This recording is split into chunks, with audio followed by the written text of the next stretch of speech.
Welcome back to Physics Point. Today in that class we will study another chapter that will be error, and this is the last one chapter of our physical world and measurement. So please keep concentration before starting that chapter.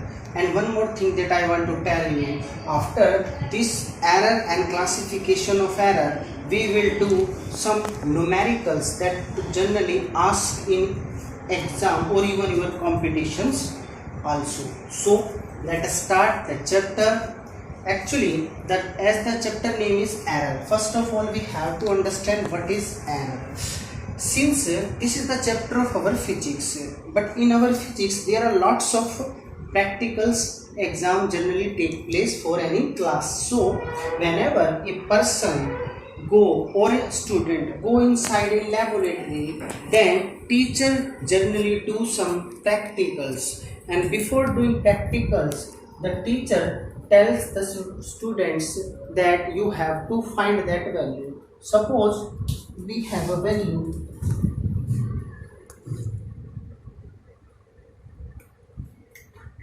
suppose we have a value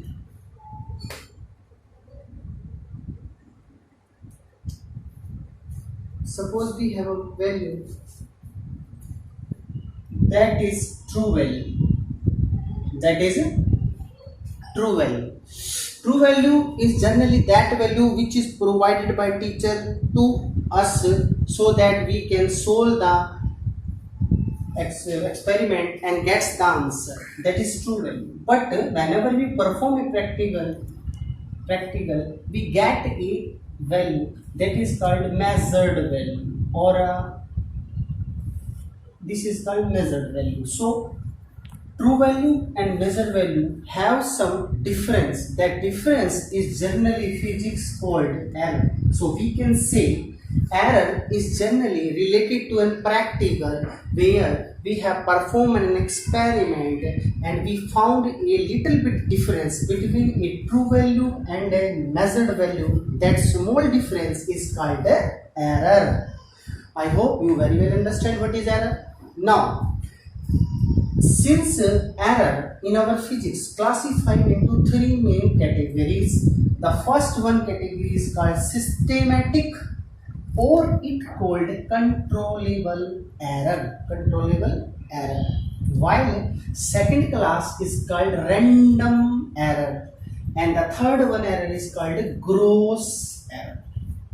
Now, before studying in these error, one more thing that we have to understand about error, since in each error, in any practical, generally arises due to number of sources that we already and should be aware about that sources here. So first we will discuss systematic error or controllable error.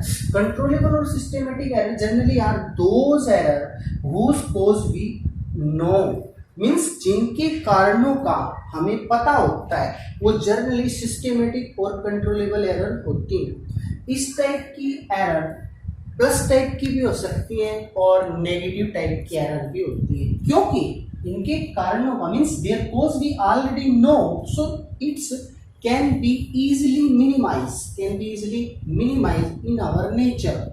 That's error are called systematic error. Now systematic error are further classified into three main categories. First one instrumental error, second one environmental error, and third one is your observational error. What is instrumental error? As its name clear, this error related to an instrument. There are number of reasons due to which instrumental error arises.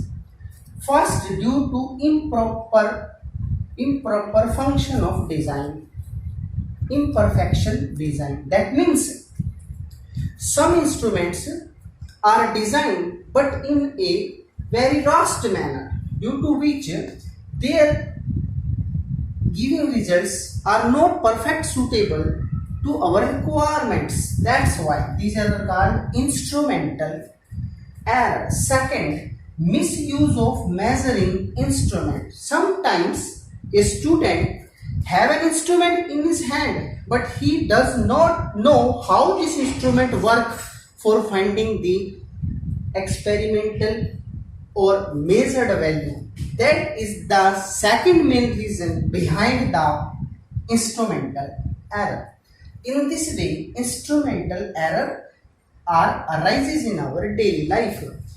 Such type of errors only minimize by using more accurate instrument. That means for minimizing these errors, we have to use a very good quality instrument and should be well aware and how it works properly to finding the error. That is so important to find for us. That's why we can minimize by using more accurate instrumental error. Now, second, environment. As its name clear, this error arises from our environment. In our environment, there are due to changing in external environment condition. Means हमारे चारों तरफ जहाँ पे हम experiment perform करते हैं environment होता है, उन एनवायरनमेंट्स में हमारे पास ये सभी फैक्टर्स हैं जो कि एक बहुत ज़्यादा तगड़ा रोल प्ले करते हैं उस एरर्स को जनरेट करने में, जैसे कि temperature, pressure, humidity is very new word. Humidity means जब हमारे एटमॉस्फेयर में पानी का लेवल ज़्यादा हो जाता है तो एयर का परसेंटेज कम हो जाता है, उस केस को हम लोग ह्यूमिडिटी बोलते हैं. और एक होता है डस्ट. डस्ट भी काफी हद तक एनवायरमेंट एरर्स क्रिएट करने का जिम्मेदार फैक्टर है. इसके अलावा होता है वाइब्रेशंस. कई बार डिवाइस में बहुत ज्यादा हीटिंग इफेक्ट होने से वाइब्रेशंस आ जाते हैं, वो वाइब्रेशन भी काफी हद तक एनवायरमेंट्स एरर को क्रिएट करते हैं. इलेक्ट्रोस्टैटिक और magnetic field is also responsible factor as external condition for generating environmental errors. So in this manner, environmental error, their causes, how it arises, and what are the factors which generally responsible for generating environment error can be explained to one. Last one, observational error. Observational error, as its name clear, this observational error is totally related with the observation, during observation for in practical.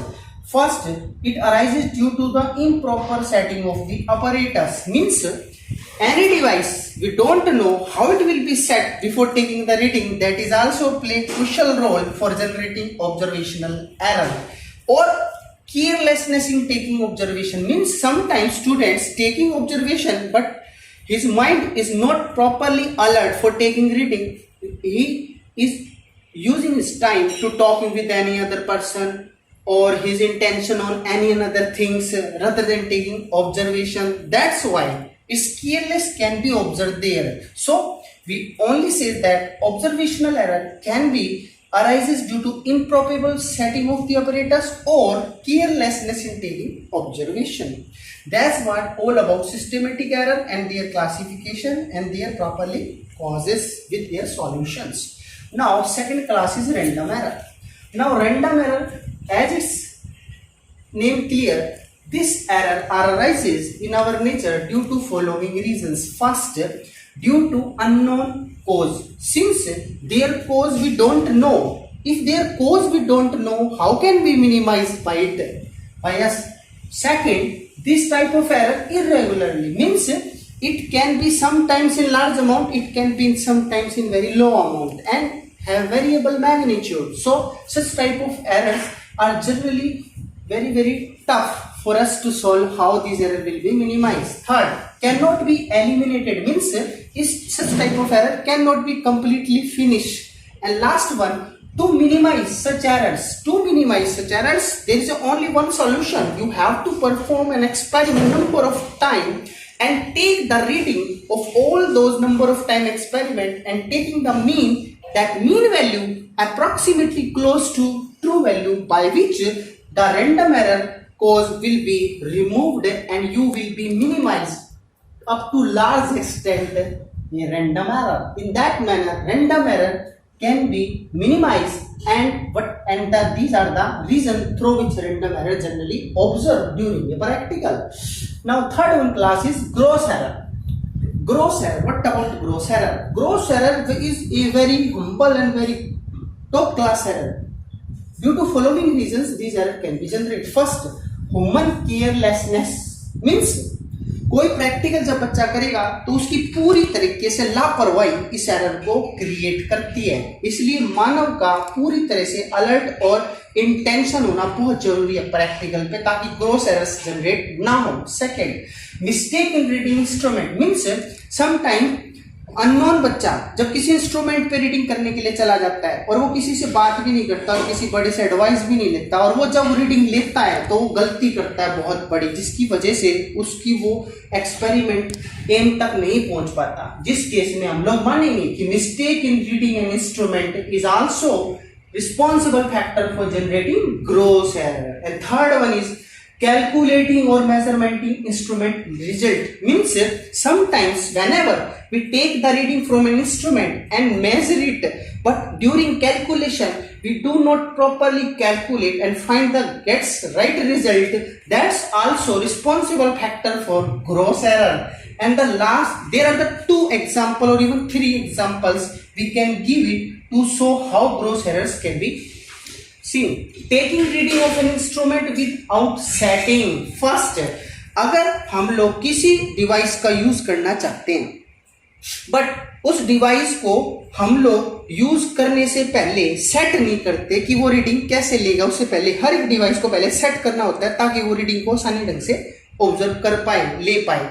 परंतु जब हम लोग उसको properly set नहीं करेंगे initial stage में और उसके बाद रीडिंग लेने की कोशिश करेंगे तो वो प्रॉपर रीडिंग नहीं दे पाएगा, वो एक ग्रोस एरर का एग्जांपल होगा। Second, taking reading without necessary precaution, that is precaution means अगर हम लोग कोई सावधानियां नहीं बरतेंगे तो हम लोग एक्सपेरिमेंट करने के दौरान कुछ मिस्टेक्स करते हैं जिसकी वजह से हमारा एक्सपेरिमेंटल सक्सेसफुल नहीं हो पाता और हम एक सूटेबल रीडिंग हासिल नहीं कर पाते, जो कि हमें एक टीचर को प्रोवाइड करनी होती है ताकि हम लेबोरेटरी का काम पूरा कर पाए। That's why taking reading without necessary precaution is also an example of gross error. And the third one, sometimes a person doing practical but he takes some idea and guess the errors, guess the readings and put inside the formula, but formula give wrong answer. This is also a very common practical error generally given by the students during practical. That's why putting improper value is also generate an example of gross error. All these errors, that is gross errors, only can be minimized by only two ways. First, the observer should be sincere for doing practical for a teacher in laboratory. That is first. Second one is observer alertness, means observer should be alert and should be aware that the practical will be definitely successful in first turn, and that is only possible whenever person is alerted and full sincere about to the doing practicals. So I hope that was error, classification of error and then sub classification of error and some examples that can clear how these errors can be seen in our nature and minimized. I hope you enjoy that lecture and get so useful information regarding error. And if you have any problem, please give your comments, as well as if you have any problem regarding these, you can call me. I will definitely solve your problem. In next class, we will do how errors are represented, what are the propagation of error, and lots of numerical on that topic. Till then, goodbye, take care. We will meet you in next video. Thank you so much.